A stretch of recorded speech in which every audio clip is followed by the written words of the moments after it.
Bonsoir à toutes et à tous et bienvenue dans ce 13h. Au sommaire de l'actualité sur les réseaux sociaux, les publications de photos de personnes décédées accompagnées de la mention RIP se multiplient. Hommage sincère ou mise en scène du chagrin. Restez avec moi pour suivre l'avis de la population. À l'international, Issa Chiroma Bakari, ancien ministre camerounais, annonce sa candidature à la présidentielle et rompt avec le régime Biya. En riposte, les activités de son parti ont été suspendues dans une région du pays. Côté sport, Kappa FC et Léopard FC décrochent leur ticket pour la D3 après leurs victoires respectives lors des finales d'accession disputées ce mercredi 25 juin. Plus de détails dans ce 13h.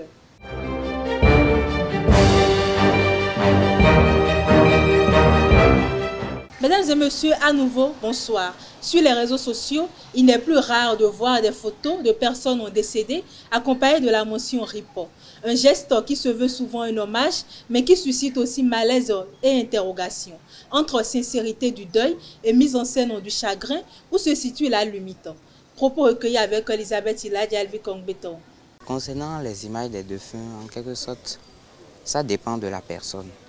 Pour certaines personnes, ce sera une manière de rendre hommage concernant les bienfaits que la personne a eu à faire à leur égard. D'autres, peut-être les faveurs que cette personne les a accordées dans leur processus de réussite dans la vie. Les pauses que les gens font par rapport au décès, je ne pense pas que c'est une exhibition puisque depuis, on faisait la nécrologie à la télé et on passait les avis de décès à la télé. Donc c'est une manière quand même d'exprimer ses émotions. Et aussi, ça permet d'alerter d'autres personnes qui ne sont pas informées du décès de quelqu'un qui les sont proches. Peut-être la personne a fait Poïcon et actuellement il est à Parakou. Et par le biais de quelqu'un qui est à Parakou et qui a connu le décès, celui qui est à Poïcon saura que telle personne a eu un décès. Personnellement, moi, je dirais que si quelqu'un m'est très cher, s'il meurt, je vais poster sa photo.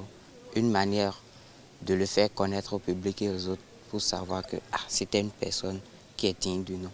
Après le talk show géopolitique, stratégie et développement, initié par Yannick Ochoumare, en recevant le directeur général du Centre des œuvres universitaires et sociales de Parakou, Rachid Mourachabi, directeur de cabinet de la Fédération nationale des étudiants de l'Université de Parakou, appelle à la situation des résidences universitaires.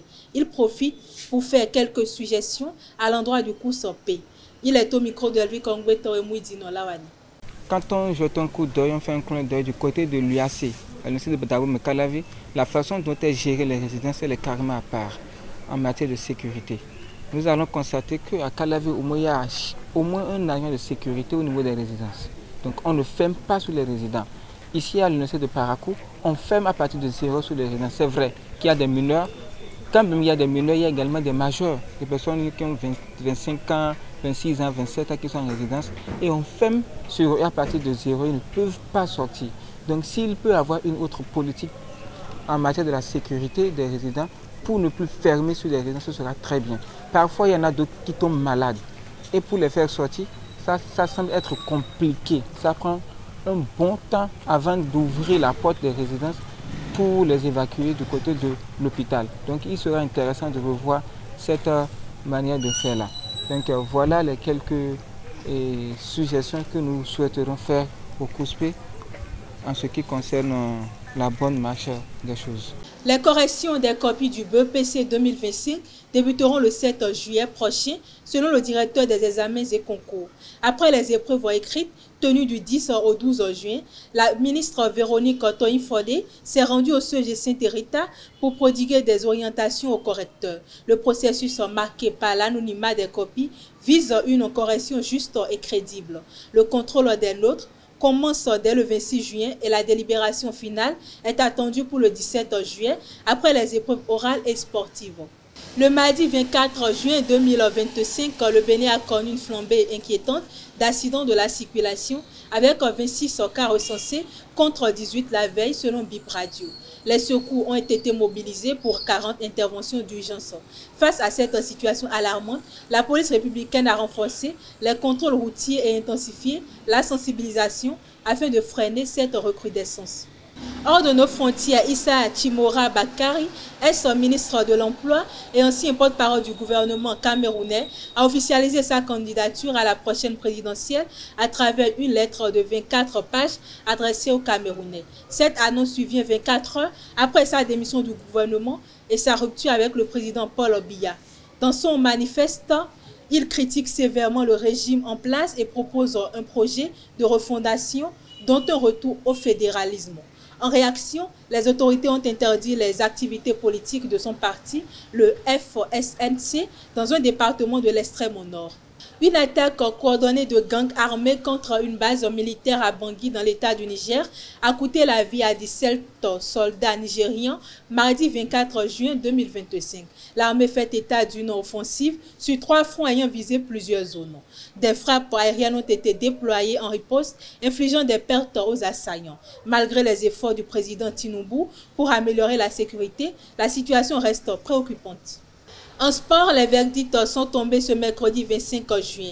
Kaba FC et Léopa FC accèdent officiellement à la 3e division. À Parakou, Kaba FC s'est imposé 1-0 face à l'Aigle Omnisport de Boycon grâce à un but matinal inscrit à la 8e minute. À Lokosa, les Léopa FC ont validé leur ticket au bout du suspense après un nul 2-2 face à l'AS Dauphin et une victoire au tir au but. Et pour boucler cette édition, les Amazones seniors du Bénin se sont inclinés 4-2 face au Ghana mercredi 25 juin 2025 lors d'un match amical disputé au Maroc. Malgré un doublé d'Odogbedissi et une première mi-temps encourageante, les Béninoises ont payé leur manque d'impact physique, notamment sur les coups de pied arrêtés, selon leur coach intérimaire Abdoulaye Ouzérou. Les regards sont désormais tournés vers le prochain défi, prévu dimanche 29 juin contre l'Afrique du Sud, championne d'Afrique en titre. Mesdames et messieurs, merci de m'avoir suivi. C'est tout pour ce 13e. Bon appétit chez vous et à très bientôt.